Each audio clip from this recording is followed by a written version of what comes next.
1811 4000। यही consumer helpline. जागो ग्राहक जागो।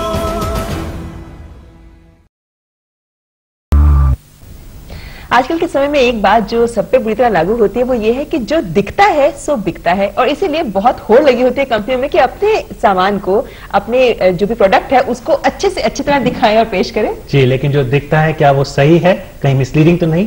मिसलीडिंग एडवर्टीजमेंट हो तो कैसे हम सजग हो जाएं? आज इस विषय पर हम चर्चा कर रहे हैं, और इस बारे हमें ज्यादा बताने के लिए कार्यक्रम में हमारे साथ हैं डॉक्टर शीतल कपूर। आप कंज्यूमर एक्टिविस्ट हैं, बहुत बहुत स्वागत है आपका। Thank you so much. आजकल हम कहें तो एडवर्टाइजिंग एज है, जिसमें एडवर्टाइजिंग एज के लाइक एक रिसर्च के द्वारा 5000 एडवर्टाइजमेंट्स जो है हम डेली देखते हैं, उठते बैठते मीडिया के थ्रू। देन अगर हम कोई पैकेज देखें तो वो भी एक एडवर्टाइजमेंट है। चलते फिरते अगर हम चल रहे हैं, अगर बस स्टॉप पे खड़े हैं, तो एडवर्टाइजिंग को हम ये कहें कि हमारे एक तरह से पूरे जीवन में हमारी घुल मिल गई है, और उससे हम अब एस्केप तो नहीं कर सकते हैं।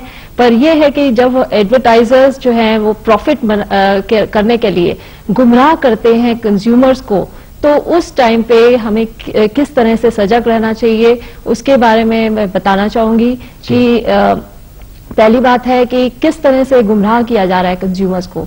इसमें कई तरीके हैं, जैसे कि सेफ्टी, जो कंज्यूमर राइट्स में हमारा एक सबसे इम्पोर्टेंट राइट है कि सेफ्टी ऑफ द कंज्यूमर्स। उसमें अगर कोई एडवर्टाइजर जो है वो ऐसा विज्ञापन देता है कि भाई आपका ये दवाई खाने से आपका मोटापा कम हो जाएगा, या इस तरह का कॉस्मेटिक कंपनी जो है वो आपका कह रही है फेयरनेस क्रीम लगाने से आपके 1 महीने में जो है आप गोरे हो जाएंगे, तो ऐसा जो है गुमराह मिसलीडिंग है, जो कि अगर रिसर्च। डॉक्टर शीतल, हम ये मान के चलें कि जो कहा जा रहा है वास्तव में वो नहीं होता है, तो ऐसे में जो सामान खरीद रहा है उपभोक्ता जो है उसे क्या करना चाहिए? हाँ, इसी उसमें मैं कहना चाहूंगी कि पहली बात है कि अगर जब कंज्यूमर को जो है उसने कोई भी पदार्थ खरीदता है तो उसे बहुत कॉन्शियसली खरीदना चाहिए कि ब्रांडेड खरीदे, और जो है अगर वो पढ़े कि एक्सपायरी डेट क्या है, और उसको जो है पहले तो खरीदार को काफी कॉन्शियस रहना चाहिए।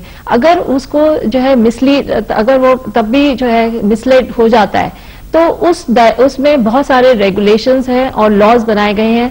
पहली बात तो है कि सेल्फ रेगुलेशन है कि इसके अंदर आता है ASCII, advertising standard council of India है, जो कि रेगुलेटर्स के ऊपर जो है चेक करता है कि एडवर्टाइजर्स जो है इसके सभी मेंबर्स हैं।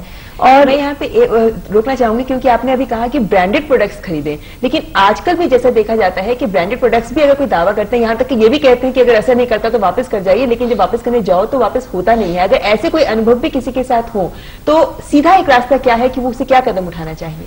उसके बाद तो उसे फिर लीगल और सेल्फ रेगुलेशन की तरफ ही बढ़ना पड़ेगा, जिसमें कि आप डायरेक्टली एस्की को लिख सकते हैं, advertising standard council of India. वो जो है फिर उनकी एक कमेटी है जिसको हम कहते हैं consumer complaint cell. Consumer complaint cell में 2 हफ्ते में जो है वो एक एडवर्टाइजर्स को वार्निंग देती है, और उनको जो है ये भी तब तक लेबोरेटरी में टेस्ट भी कराती है कि भाई ये जो प्रोडक्ट है वो सही है कि नहीं है। और अगर जो है उनको ये पाया जाता है कि ये गलत है तो उसको करेक्टिव एडवर्टाइजमेंट जो है उनको सही एडवर्टाइजमेंट देने को टाइम दिया जाता है, और कई बार जो है स्टॉप भी कर दिया जाता है, जैसे हम सीज एंड डिजिस्ट ऑर्डर कहते हैं, वो भी एस्की के पास पावर्स हैं। यानी कि प्रोडक्ट सही है या नहीं, ये बहुत बड़ा सवाल है। और शीतल जी ने जैसे यहाँ पे कहा कि मौजूदा दौर में एडवर्टीजमेंट से हम लोग बच नहीं सकते, लेकिन क्या एडवर्टीजमेंट हमें गुमराह कर रहा है, इस पर हम बात कर रहे हैं। यदि आप भी इनसे कोई सवाल करना चाहें तो सीधा स्टूडियो में फोन करें 23097532 पर। एक फोन कॉल है शीतल जी, उनका प्रश्न लेते हैं। हेलो हेलो हेलो जी, नमस्कार। नमस्कार जी, मैं नवीन कपूर पठानकोट पंजाब से बोल रहा हूँ। जी नवीन जी, मैं बस ये पूछना चाहता हूँ कि किसी भी प्रकार की खरीदारी करते समय मुख्य रूप से 2-3 बातें क्या ध्यान में रखनी चाहिए? धन्यवाद।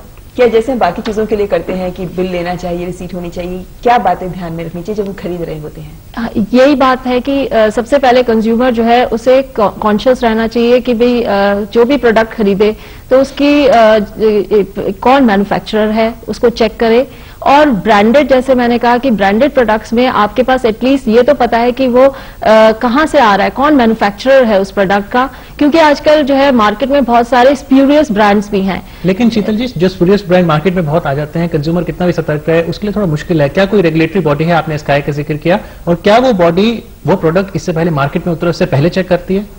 अभी तक जो है ऐसी जो है हमारे पास जो कंप्लेंट्स आ रही है, मैं खुद के एक कंज्यूमर क्लब रन करती हूँ कमला नेहरू कॉलेज में, तो हमने बहुत सारे स्प्यूरियस प्रोडक्ट्स कलेक्ट करे बच्चों ने, और एक हमने कंज्यूमर कॉन्शियस करने के लिए कम्युनिटी के थ्रू जो है लोगों को दिखाया। हम वेरियस स्कूल्स में भी विजिट कर रहे हैं जिसमें हम लोगों को दिखा रहे हैं कि अगर आप जैसे उन्होंने कलेक्ट किया था प्रोडक्ट ये फॉइल है, तो उसकी ही डुप्लीकेट फॉइल भी अवेलेबल है, तो किस तरह से आप पहचान सकते हैं। वैसलीन की बॉटल वैसी ही है, वैजोलीन उसका नाम रखा हुआ है। फिर आप जो है नोकिया का नोकला नाम रखा हुआ है, एडिडास, यानी कि अच्छे ब्रांड्स जो हैं उनके नाम से मिलता जुलता नाम रख के लोगों को गुमराह किया जाता है, जिसमें बहुत आसान आम सी बात है कि लोगों को जागरूक होना चाहिए और आंखें कान खोल कर हर चीज को खरीदना चाहिए। लेकिन जैसे अमित ने पूछा कि क्या सरकार की ओर से भी कोई ऐसा कदम उठाया जाता है जिससे कि ऐसे गुमराह करने वाली चीजें, या अगर हम नाम की बात ना करें, अगर हम क्वालिटी की बात करें, तो ऐसी चीजें जो वैसे हानिकारक हो सकती हैं लेकिन किसी बड़े ब्रांड के नाम की कॉपी करके उसको बेचा जा रहा है, कहीं उसको रोक लगाई जा सकती? इसमें जो है फिक्की द्वारा, जो फेडरेशन ऑफ इंडस्ट्रीज है, उन्होंने एक कंज्यूमर कंप्लेंट सेल खोला हुआ है जिसमें डायरेक्टली वो आप अप्रोच कर सकते हैं कि ये फेक ब्रांड अवेलेबल है, तो उसमें वो डायरेक्ट एक्शन करते हैं। और इवन बिग कंपनीज जो है, जैसे आप हिंदुस्तान लीवर्स ले लें और प्रॉक्टर एंड गैम्बल, वो अपने भी जो है वेबसाइट्स पे दिखाते हैं कि प्लीज आप ये प्रोडक्ट्स ना लीजिए। कि जैसे डव का एक डुप्लीकेट मार्केट में सनस्क्रीन आया हुआ था, और जो रिटेलर्स होते हैं वो बहुत ही सस्ते दाम पे उसको दे देने की कोशिश पर भी इंफॉर्मेशन मिल सकती है कि बड़ी कंपनियों के कौन से जेन्युइन प्रोडक्ट्स हैं और कौन से ऐसे प्रोडक्ट्स हैं जो उनके सब्स्टिट्यूट हैं, जिसे कंज्यूमर ना ले। एक और फोन कॉल है, उनका सवाल लेते हैं। हेलो जी, नमस्कार, अपना प्रश्न पूछें। हाँ जी, मैं जीत सिंह बोल रहा हूँ गोलमार्केट से जी। मेरा सवाल ये है कि आपने अभी बहुत सारे प्रोडक्ट्स के बारे में बात करी है, लेकिन कुछ चीजें ऐसी जिनको हम प्रोडक्ट नहीं भी मान सकते हैं, जैसे कि आजकल आप देख रहे हैं, जैसे भी ये सीजन आएगा मार्च अप्रैल का, फरवरी का,